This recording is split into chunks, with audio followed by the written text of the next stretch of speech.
தமிழுக்கும் ஆன்றோர் அவைக்கும் முதற்கண் என் வணக்கத்தை தெரிவித்துக் கொள்கின்றேன்.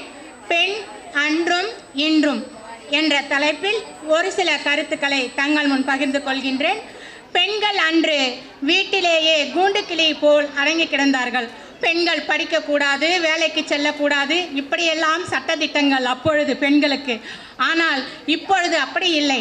நம் இந்த பெண்ணின் 5ஆம் ஆண்டு நிறைவு விழாவிற்கு பல்வேறு மாவட்டங்களிலிருந்தும் யூனியன் பிரதேசத்திலிருந்தும் வந்து இவ்விழாவை சிறப்பித்துக் கொண்டிருக்கின்றோம்.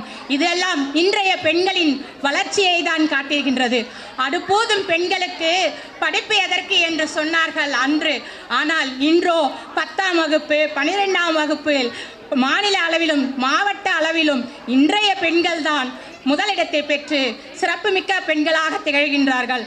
10ஆம் வகுப்பு 12ஆம் வகுப்பு மட்டுமா, உயர்கல்வியிலும் பெண்கள் பல துறைகளில் இன்று நம் பெண் அமைப்பிலே எடுத்துக்கொண்டால் பல கவிஞர்களும் பல எழுத்தாளர்களும் பல மருத்துவர்களும் வழக்கறிஞர்களும் இருக்கிறார்கள் என்று சொன்னால் அது இன்றைய பெண்களினுடைய வளர்ச்சி நிலையை தான் காட்டுகின்றது.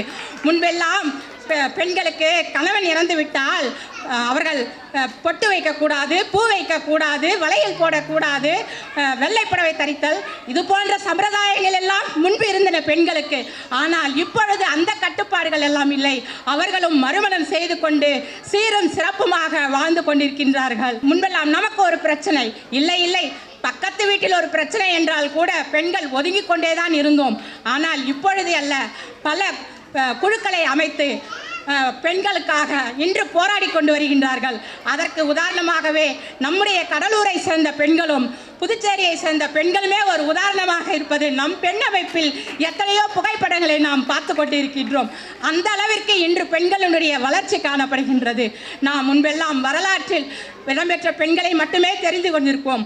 ஆனால் இப்பொழுது மதுரையை வலம் வந்து கொண்டிருக்கும் சின்னம்பிள்ளை அம்மா அவர்கள் மகளிர் சுய உதவி குழுக்கள் மூலம் களஞ்சியம் என்னும் மகளிர் சுய உதவி குழுவை அமைத்துக் கொண்டு பல உதவிகளை செய்து வருகிறார். அவருக்கு மாநில அரசு சாகித்ய சத்திய விருது கொடுத்திருக்கிறது. அதே போல் ஒன்றிய அரசு பத்மபூஷன் விருது கொடுத்து சிறப்பித்துள்ளது. அந்த அளவிற்கு இன்று பெண்களுடைய வளர்ச்சி கிடைக்கிறது. இன்றைய பெண்கள் ஆட்டோ ஓட்டுவது முதல் விண்வெளி வரை சென்று பெண்கள் சாதித்துக் கொண்டுதான் இருக்கின்றார்கள்.